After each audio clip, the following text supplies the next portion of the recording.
Okay, welcome to Akanksha classes Latur. My name is Ganesh Thadkar. मी आपला सर्वांचा सायन्सचा टीचर. तर आज आपण चालू करणार आहोत class 10 science and technology part 1 चा चॅप्टर नंबर 1 ज्याचं नाव आहे ग्रॅव्हिटेशन.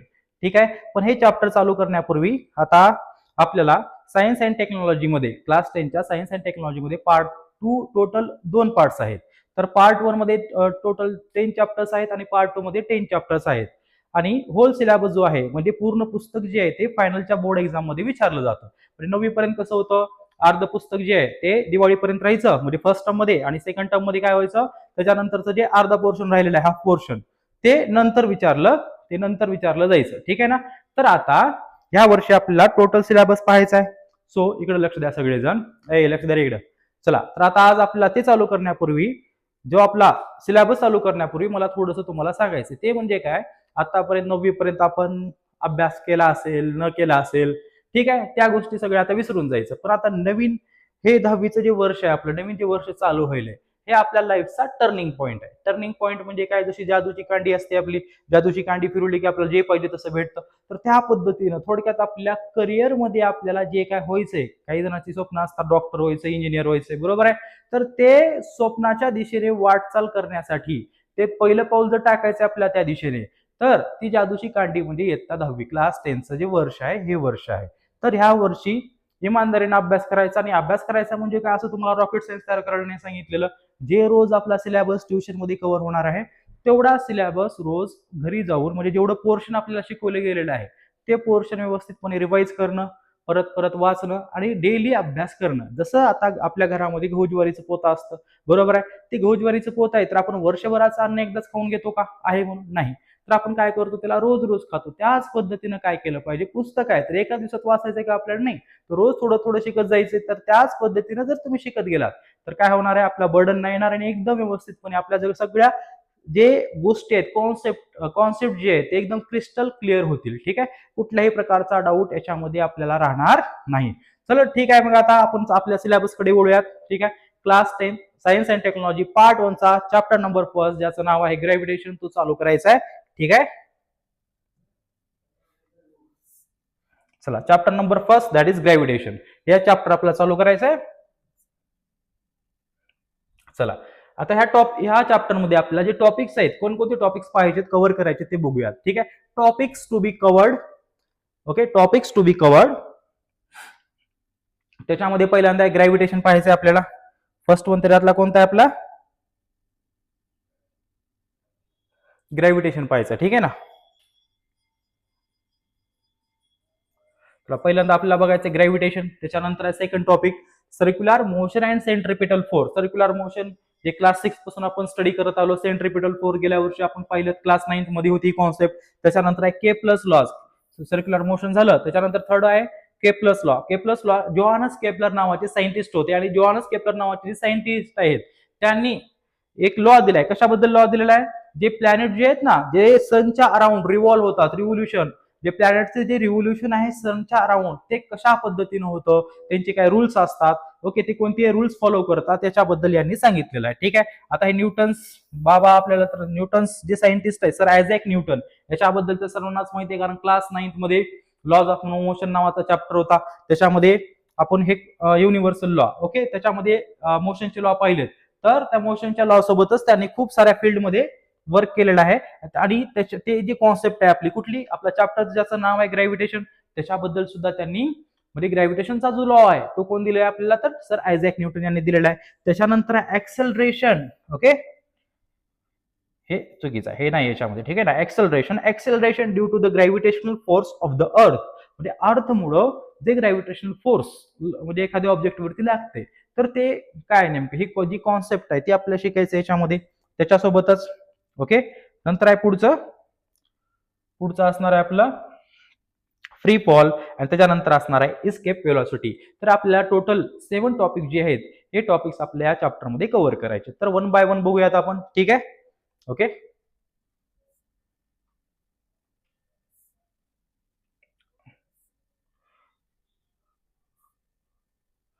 चला, आता थोडंसं रिकॉल करा बरं. आपल्या चॅप्टरच्या सुरुवातीला स्टार्टिंगला हे 3 क्वेश्चन दिलेले आहेत. कोणते क्वेश्चन्स आहेत बघा, कॅन यू रिकॉल.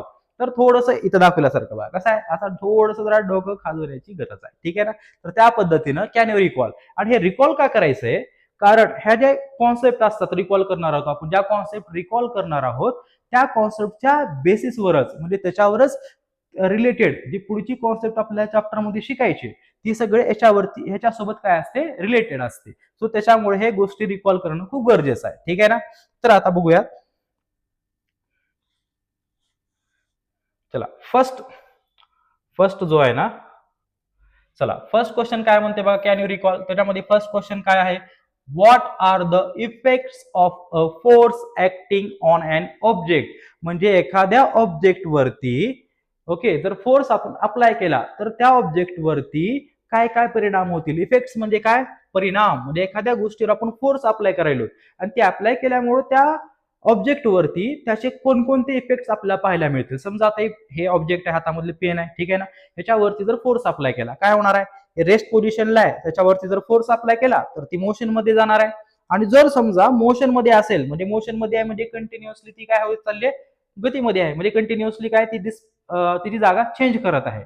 म्हणजेच त्याला आपण म्हणतो मोशन मध्ये आहे. जर हे मोशन मध्ये असेल आणि आपल्याला त्याला थांबवायचंय, म्हणजे जे थोडक्यात म्हणजे त्याची मोशन आहे त्याला आपण रेस्ट पोझिशनला आणू शकतो, ठीक आहे. त्याच्यानंतर काय, याच्यावरती फोर्स अप्लाय करून आता शेप जो आहे तो आपण चेंज करू शकतो. त्यानंतरच एखादी वस्तू, समजा एखादा बॉल आपल्याकडे येईल तर त्याला आपण फोर्स लावून त्याची डायरेक्शन काय करू शकतो, चेंज करू शकतो. म्हणजेच काय, जर फोर्स एखाद्या ऑब्जेक्ट वरती अप्लाय केला तर त्याच्यामुळे काय होते, can change, okay, can change, okay, direction, shape, size सुद्धा बदलू शकतो आपण, ठीक आहे ना. नंतर त्याच्यानंतर आणखीन काय, साईज आता एक सांगितलं होतं, काय करू शकतो आपण, okay, position, okay, can change direction, shape, size, position of an object, म्हणजेच काय, थोडक्यात एखाद्या ऑब्जेक्ट वरती जर आपण फोर्स लावला, फोर्स अप्लाय केला तर काय होऊ शकतं, त्या ऑब्जेक्टची पोझिशन चेंज होऊ शकते. पोझिशनला असेल तर तो मोशन मध्ये जाऊ शकतो, मोशन मध्ये असेल तर रेस्ट मध्ये येणार आहे, ठीक आहे ना. पुन्हा नंतर त्याची साईज चेंज होऊ शकते, त्याचा शेप चेंज होऊ शकतो, त्याची डायरेक्शन आपण चेंज करू शकतो, okay, with the help of force, ठीक आहे. तर हा झाला first question. Now move to second question. Second question मध्ये काय सांगितले बघा, तर सेकंड क्वेश्चन मध्ये जे आहे, सेकंड क्वेश्चन काय म्हणतो, what types of forces are you familiar with. तर आपण कोणकोणते फोर्स जे आहेत त्याच्यासोबत फॅमिलियर आहोत, म्हणजे आपल्याला कोणकोणते फोर्स माहिती आहेत. तर आपल्याला माहिती आहे फोर्स, ठीक आहे ना. आता फोर्स म्हणजे सिंपल गोष्ट आहे, आपण क्लास 6 पासून पाहत आलेलो आहोत. फोर्स म्हणजे काय, एखाद्या गोष्टीचं, ओके, एखाद्या गोष्टीला ओढणं किंवा ढकलणं. Push or pull on an object is called force. म्हणजे एखाद्या गोष्टीला ओढणं किंवा ढकलणं ह्याला काय म्हणतो, सिंपल लँग्वेज मध्ये आपण फोर्स म्हणतो. एखाद्या गोष्टीला पुल करणं म्हणजे ओढणं आणि पुश करणं म्हणजे ढकलणं, ह्याला काय म्हणतो आपण, ह्याला काय म्हणायचं, फोर्स म्हणायचं. हे लक्ष द्या इकडे, नुसतं इकडे तिकडे क्लास सुरू झाला नाही की बोलायला चालू का, लक्ष द्या इकडे बड्या, लक्ष द्यायचं. एवढंच वर्ष अभ्यास करायचं, जादूची कांडी विसरायचं नाही, जादूची कांडी. जर अभ्यास केला तर जादूची कांडी आपल्या मनासारखं फिरते, नाही तर मग त्याच्या मनासारखं फिरते, कळलं का. लक्ष द्या इकडं, there are two main types of forces. फोर्सेसचे दोन मुख्य प्रकार आहेत फोर्सचे. फर्स्ट वन आहे आपलं contact force, okay, contact force. आणि दुसरं जे आहे ते आहे आपलं नॉन कॉन्टॅक्ट फोर्स. तर आता कॉन्टॅक्ट फोर्स म्हणजे काय, म्हणजे असा फोर्स, म्हणजे दोन ऑब्जेक्ट मध्ये फोर्स आहे आणि ते दोन ऑब्जेक्ट एकमेकावरती फोर्स लावत आहेत, किंवा त्या दोन ऑब्जेक्ट मध्ये फोर्स काय आहे, एक्झर्ट आहे किंवा अप्लाय होत आहे. बट ते जे दोन ऑब्जेक्ट आहेत ना, ते डायरेक्टली एकमेकांच्या कॉन्टॅक्ट मध्ये आहेत, म्हणजे त्यांचं एकमेकांच्या ते चिटकून आहेत. थोडक्यात दोन ऑब्जेक्ट एकमेकांना चिटकून त्यांच्यामध्ये जो फोर्स एक्झर्ट होतो, जो फोर्स अप्लाय केला जातो, तर त्या फोर्सला म्हणतात कॉन्टॅक्ट फोर्स, बरोबर आहे. आता फॉर एक्झाम्पल, त्याचं एक्झाम्पल पाहायला गेलं आपल्याला तर सिंपल एक्झाम्पल आहे आपला मस्क्युलर फोर्स. आणि दुसरं जे आहे एक्झाम्पल याचं, ठीक आहे, ते तर नंतर पाहायचं आपल्याला. मस्क्युलर फोर्स, आणखीन एक एक्झाम्पल सांगता येईल आपल्याला, फ्रिक्शनल फोर्स. तर आता मस्क्युलर फोर्स बघा, आता मस्क्युलर फोर्स म्हणजे काय, मसल्स मार्फत. मसल्स म्हणजे काय, आपल्या बॉडीमध्ये जे काय असतात, मसल्स असतात. तर हे मसल्स काय करतात माहितीये का, आपली बॉडी जो फोर्स लावून एखाद्या ऑब्जेक्टला लिफ्ट करायला उचलायली आहे, तर ते कधी उचलायली आहे म्हणजे आता इकडे लक्ष द्या. आता हातामध्ये हे फॉर एक्झाम्पल हे पेन आहे. आता हे मला जर असं दुरून उचलायचंय तर पॉसिबल आहे का ते? कारण हा मसल जे आहेत ना ते फोर्स कधी त्या ऑब्जेक्ट वरती त्या पेनावरती लावणार आहेत, जेव्हा त्या पेनाच्या डायरेक्ट कॉन्टॅक्ट मध्ये येईल तेव्हाच काय करणार आहे, तो फोर्स त्या पेनावरती लागणार आहे. म्हणजेच काय, मस्क्युलर फोर्स असा फोर्स आहे, it is a type of contact force. म्हणजेच काय, एक ऑब्जेक्ट दुसऱ्या ऑब्जेक्ट वरती फोर्स लावायला, पण कधी जेव्हा ते एकमेकांच्या डायरेक्ट कॉन्टॅक्ट मध्ये येतात तेव्हाच तिथं फोर्स काय होतो, एक्झर्ट होतो, ऍक्ट होतो थोडक्यात. तर त्या फोर्सला म्हणायचं, त्या टाइपच्या फोर्सला म्हणायचं कॉन्टॅक्ट फोर्स. म्हणजे मस्क्युलर फोर्स आपण दुरून लावू शकत नाही. बघा, वस्तू उचलली चालली आहे का, नाही. तर ते वस्तू जर आपल्याला लिफ्ट करायचंय तर आपल्याला डायरेक्ट कॉन्टॅक्ट असणं गरजेचं आहे त्याच्यामध्ये. ठीक आहे, चला. त्याच्यानंतर आपलं सेकंड एक्झाम्पल कुठलं, फ्रिक्शनल फोर्स. फ्रिक्शनल फोर्स म्हणजे काय, थोडक्यात जेव्हा दोन सरफेस एकमेकांवरती रब होतात, रब म्हणजे घासले जातात, तेव्हा त्या दोन ऑब्जेक्ट मध्ये जो फोर्स एक्झर्ट होतो त्या फोर्सला काय म्हणायचं, फ्रिक्शनल फोर्स. फॉर एक्झाम्पल तुम्ही आता सायकल चालवता, स्पीड मध्ये असते आपली सायकल, ठीक आहे. त्याला जर थांबवायचं असेल तर आपण काय अप्लाय करतो, ब्रेक अप्लाय करतो. ब्रेक अप्लाय केल्यानंतर तो जो आपला ब्रेक आणि टायर यांच्यामध्ये काय होतं, घर्षण होतं. म्हणजे ब्रेकचा सरफेस आणि टायरचा सरफेस एकमेकांवरती रब केला जातो, बरोबर आहे. जर समजा तिथं रब नाही झालं तर त्या ठिकाणी फोर्स अप्लाय होईल का, आणि फोर्स अप्लाय नाही झाला तर ती मोशन मध्ये असलेली सायकल रेस्ट पोझिशनला म्हणजे ती थांबेल का, एका ठिकाणी नाही थांबणार. म्हणजे त्याचा अर्थ काय, frictional force is also a type of contact force. म्हणजे दोन सरफेस एकमेकांच्या कॉन्टॅक्ट मध्ये येतात आणि त्याच्यामध्ये नंतर फोर्स एक्झर्ट होतो, तर त्या टाइपच्या फोर्सला काय म्हणायचं, कॉन्टॅक्ट फोर्स. आय थिंक सगळ्याला समजलं असेल, एकदम सोपं आहे, काही अडचण नाही याच्यामध्ये. ठीक आहे ना. हे 8वीला चॅप्टर मध्ये आपल्या 8वी कॉन्सेप्ट आहे. ठीक आहे ना. आता ह्या चॅप्टर मध्ये लागणार आहे म्हणून आपल्याला थोडंसं रिकॉल करणं गरजेचं आहे. तर लक्ष द्या. आता नॉन कॉन्टॅक्ट फोर्स मध्ये चला, नॉन कॉन्टॅक्ट फोर्सचे एक्झाम्पल सांगा आता. ठीक आहे, नॉन कॉन्टॅक्ट फोर्स म्हणजे दोन सरफेस एकमेकांच्या कॉन्टॅक्ट मध्ये न येता सुद्धा त्यांच्यामध्ये फोर्स एक्झर्ट होतो, तर त्या टाइपच्या फोर्सला काय म्हणायचंय, नॉन कॉन्टॅक्ट फोर्स. ओके, तर फर्स्ट एक्झाम्पल आपल्या चॅप्टरचं नावच काय, ग्रॅव्हिटेशनल फोर्स. तर आपण सांगू शकतो की ग्रॅव्हिटेशनल फोर्स एक एक्झाम्पल आहे याचा. ठीक आहे ना. तर त्याच्यानंतर आणखी एक दुसरं एक एक्झाम्पल सांगायचं झालं तर मॅग्नेट. सगळ्याला मॅग्नेट माहिती आहे की लहानपणी आपण खेळत होतो ना, मॅग्नेट लोहचुंबक ज्याला आपण म्हणतो, लोखंडाच्या वस्तूला जे चिटकतं त्याला काय म्हणायचं, मॅग्नेटिक. म्हणजे त्यांच्यामध्ये जो फोर्स असतो त्या फोर्सला काय म्हणायचं, मॅग्नेटिक फोर्स. ठीक आहे. आता ग्रॅव्हिटेशनल फोर्स म्हणजे एखादी वस्तू आपण काय करतो, एखादा ऑब्जेक्ट आहे ते पृथ्वीच्या सरफेसच्या वरी फेकतो आणि आपला अर्थ आणि त्या ऑब्जेक्ट मध्ये डायरेक्ट कॉन्टॅक्ट आहे का नाही, तरी पण ती आपली जी अर्थ आहे त्या वस्तूला ऑब्जेक्टला काय करत आहे, स्वतःकडे खेचून घेत आहे. ठीक आहे ना. तर त्या टाइपच्या, आता ह्या त्यामध्ये डायरेक्ट कॉन्टॅक्ट आहे का नाही ना, ते खूप दूर आहे तरी पण त्यांच्यामध्ये फोर्स एक्झर्ट होत आहे, म्हणजे ऍक्ट होत आहे. मग त्या टाइपच्या फोर्सला काय म्हणायचं, नॉन कॉन्टॅक्ट फोर्स. म्हणजे आपला ग्रॅव्हिटेशनल फोर्स कसा आहे, नॉन कॉन्टॅक्ट वाला आहे. त्याच्यानंतर आहे मॅग्नेटिक फोर्स. आता माहिती आहे, फॉर एक्झाम्पल सपोज करा हे काय आहे, मॅग्नेट आहे. ठीक आहे ना. हे काय, एक ऑब्जेक्ट आहे, म्हणजे एक लोखंडाची वस्तू किंवा जे मॅग्नेट ज्या वस्तूला चिटकतं त्या वस्तूला काय म्हणतो आपण, मॅग्नेटिक मटेरियल. म्हणजे मॅग्नेटला चिटकणाऱ्या वस्तूला काय म्हणतो आपण, मॅग्नेटिक मटेरियल. बरोबर आहे. तर हे मॅग्नेट आहे आणि हे एकमेकांच्या थोड्याशा दूर अंतरावरून काय होतं, एकमेकांमध्ये फोर्स एक्झर्ट व्हायला चालू होतं. म्हणजे हे दोघं एकमेकांच्या डायरेक्ट कॉन्टॅक्ट मध्ये न येता सुद्धा यांच्यामध्ये जो फोर्स ऍक्ट होतो, ठीक आहे ना, एक्झर्ट होतो, तर त्या टाइपच्या फोर्सला काय म्हणतो आपण, नॉन कॉन्टॅक्ट फोर्स. म्हणजेच काय, मॅग्नेटिक फोर्स सुद्धा एक प्रकारचा काय आहे, नॉन कॉन्टॅक्ट फोर्स आहे. ठीक आहे ना. सो हा सेकंड क्वेश्चन बद्दल काय अडचण आहे, आय थिंक काय अडचण नसायला पाहिजे. ओके, चला.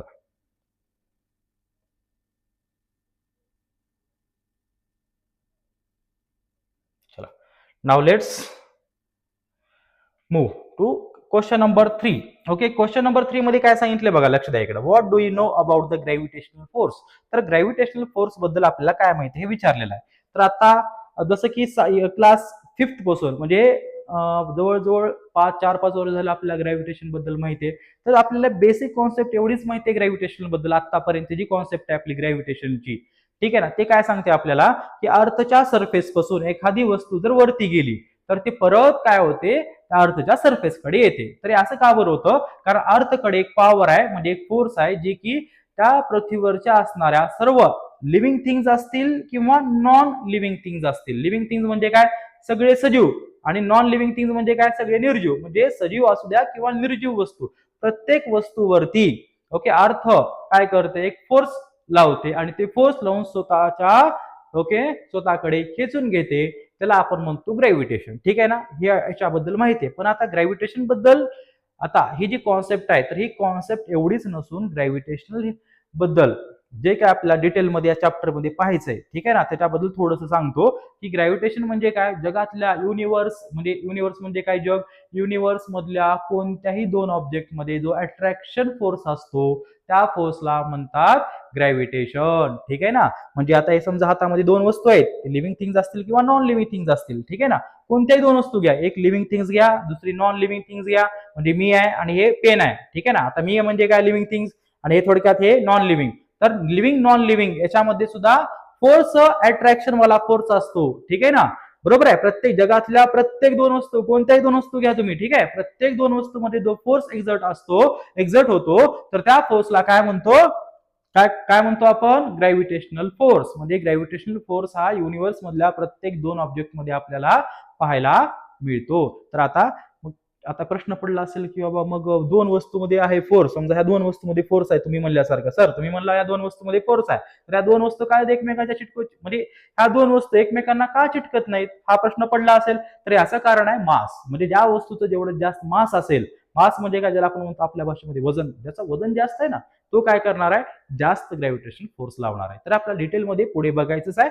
तर आता थोडंफार समजून घ्या की नेमकं काय, कुठल्या दिशेनं जायचंय आपल्याला. ठीक आहे ना, गाडीमध्ये बसला आपण पण कुठं चाललो तेच माहिती नाही, असं नको ना. गाडीमध्ये बसल्यानंतर गावाचं नाव तरी ऍटलीस्ट माहिती पाहिजे, कोण विचारल्यानंतर सांगता आलं पाहिजे सुरुवातीला. ठीक आहे, तर त्या पद्धतीनं. ठीक आहे, तर आता हे समजलं असेल, अशी आशा करतो. आशा करायला काही नाही. चलो आता नाव second, move to second slide. ठीक आहे,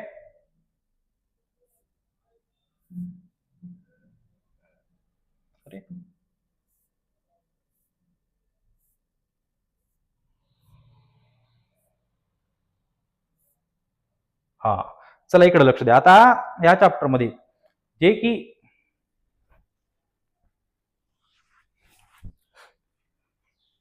चला आता सर आयझॅक न्यूटन यांनी काय सांगितलं आपल्याला, ग्रॅव्हिटेशनल फोर्स जो आहे, ग्रॅव्हिटेशनल फोर्स जो आहे त्याचं जे इन्व्हेन्शन केलेलं आहे ते कोण केलेलं आहे, सर आयझॅक न्यूटन नावाचे सायंटिस्ट होते. आतापर्यंत 8वी 9वी ला आपण त्यांच्याबद्दल शिकलो आहोत. तर ग्रॅव्हिटेशनल फोर्स जो आहे त्याच्याबद्दल जी डिस्कवरी केलेली आहे त्याच्याबद्दल एक मान्यता आहे. काय माहितीये का, एक स्टोरी आहे, एक फेमस स्टोरी आहे, ऐकलं असेल तुम्ही सुद्धा, ऐकलं असेल हे पहिलं, की काय एक दिवशी असंच जे सर आयझॅक न्यूटन जे आपले सायंटिस्ट आहेत त्यांनी काय केलं होतं, असंच एके दिवशी गार्डन मध्ये जाऊन बसले होते. गार्डन मध्ये जाऊन बसल्यानंतर तिथं ऍपलचं ट्री असेल आजूबाजूला. ठीक आहे ना, आता आजूबाजूला होतं आणि ते ऍपलचं ट्री वर जे ऍपल होतं लागलेलं, ते एक ऍपल जे आहे ना ते तुटून पडलं खाली. तुटून पडल्यानंतर काय केलं त्यांनी, हे जे ऍपल खाली पडलेलं आहे, तर त्या पडलेलं आहे नाही होतं म्हणता येईल आपल्याला आता. ठीक आहे, जे पडलेलं होतं त्याच्याबद्दल ते स्टडी करायला सुरुवात केली. काय स्टडी केली त्यांनी, म्हणजे थोडक्यात स्टडी करण्याच्या पहिलं त्यांना विचार पडला. काय विचार पडला, की बाबा हे जे ऍपल आहे ते खालीच का पडलं, म्हणजे खालच्या दिशेने का बरं आलं, ते असं हॉरिझॉन्टली जाऊ शकलं असतं, असं तिरपं जाऊ शकलं असतं, किंवा वरी सुद्धा आकाशामध्ये जाऊ शकलं असतं. तर ते दुसऱ्या कुठल्याच डायरेक्शनला न जाता ते सरळ खाली का येत आहे. ठीक आहे, याच्याबद्दल हा त्यांना खूप मोठा प्रश्न पडला. तेव्हा हा प्रश्न पडल्यानंतर मग त्यांनी काय केलं की याच्याबद्दल रिसर्च करायला चालू केलं. म्हणजेच काय, ह्याच्या रिलेटेड जे काही पुस्तकं आहेत, बुक्स आहेत, ते त्यांनी वाचायला चालू केलं. नंतर त्यांनी प्रॅक्टिकल करून बघू लागले, एखादी वस्तू वरून सोडायची, असं काहीतरी करत असतील. ओके, असं केल्यानंतर म्हणजे खूप सारं स्टडी केल्यानंतर, रिसर्च केल्यानंतर त्यांनी एका कन्क्लुजनला असं पोहोचले की एखादी म्हणजे पृथ्वीवर जे काही गोष्टी आहेत त्या प्रत्येक ऑब्जेक्टला, त्या प्रत्येक गोष्टीला अर्थ काय करते, एक फोर्स लावून स्वतःकडे खेचते. हे त्यांना लक्षात आलं. मग ते खेचते तर ठीक आहे, पण सगळ्या वस्तू खालच्या दिशेने येतात, म्हणजे याचा अर्थ काय, ते पृथ्वीच्या सेंटरच्या दिशेने आहे. बरोबर आहे, म्हणजे त्याचं काही ना काहीतरी लोकेशन असेल त्या फोर्सचं, तर ते लोकेशन कुठं आहे, तर ते पृथ्वीच्या सेंटरला आहे असं त्यांनी सांगितलं. आणि सेंटरला आहे तर आहे, ठीक आहे.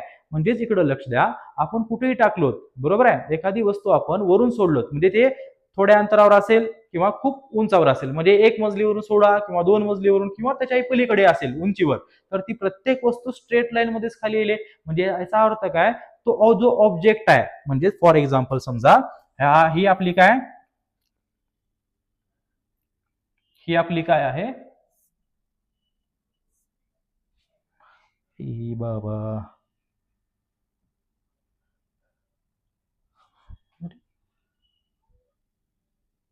एक्झिट रे, एक्झिट एक्झिट,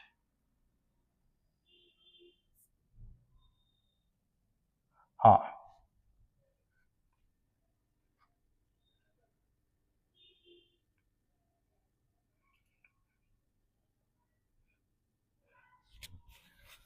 चला, ही आपली काय आहे बघा, अर्थ आहे. ठीक आहे ना. अर्थवरती sir as a Newton scientist जे आहे ते बसले होते, आणि बसल्यानंतर त्यांनी विचार केला, समजा आता हा अर्थ पासून या डिस्टन्स वरती आहे. ठीक आहे. हा ह्या म्हणजे त्या पोझिशनला आहे, तर प्रत्येकाचं डिस्टन्स बघा अर्थपासून सेम आहे का, प्रत्येकाचं जे डिस्टन्स आहे ते अर्थपासून सेम आहे का, प्रत्येकाचं जे डिस्टन्स आहे ते अर्थपासून सेम आहे का, तर नाही. म्हणजे याचा अर्थ काय, सर आयझॅक न्यूटन यांनी काय केलं, विचार केला की प्रत्येक जे ऍपल पेडवरती म्हणजे झाडावरती लागलेले आहेत त्यांचं डिस्टन्स जे आहे सरफेस पासून ते सारखं नाही. म्हणजे तरी पण प्रत्येक ऍपल वरती, प्रत्येक फ्रूट वरती अर्थ जी आहे ती फोर्स लावत आहे. तर त्यांनी विचार केला की जे पृथ्वीपासून म्हणजे जरा थोडेसे आणखीन दूरवरच्या ऑब्जेक्ट वरती सुद्धा फोर्स ऍक्ट होऊ शकतो का, जसं की काय आपलं मून आहे, बरोबर आहे का, म्हणजे चंद्र, त्याच्यानंतर दुसरे प्लॅनेट जे आहेत किंवा सन आहे, स्टार आपलं, तिथपर्यंत सुद्धा हा फोर्स कार्य करू शकतो का, म्हणजे ऍक्ट होऊ शकतो का, असा त्यांनी विचार केला. ठीक आहे. असा ओके. तर त्याच्यावर आणि काय बघा, हे सगळी स्टडी केल्यानंतर त्यांनी ह्या कन्क्लुजनला पोहोचले की अर्थच्या सेंटरमध्ये, इकडे लक्ष द्या, अर्थच्या सेंटरमध्ये हा जो फोर्स आहे ना, जो पृथ्वी काय अर्थ काय जे ऑब्जेक्टला लावून स्वतःकडे खेचून घेत आहे, तर तो फोर्स कुठे आहे, त्याच्या सेंटरला आहे. ठीक आहे ना. आणि सेंटरला असल्यामुळे आणि ते ऑब्जेक्ट कुठं कुठं असणार आहेत, पृथ्वीच्या सरफेस वरती असणार आहेत, बरोबर आहे. आता फॉर एक्झाम्पल इथून जे ऑब्जेक्ट पडणार आहे ते पृथ्वीच्या सेंटरच्या दिशेने जाणार आहे. म्हणजेच काय, पृथ्वी जो अर्थ जो आहे ना, जो फोर्स लावून ऑब्जेक्टला आपल्याकडे खेचून घेत आहे, तो ऑब्जेक्टचा सॉरी तो अर्थचा फोर्स जो आहे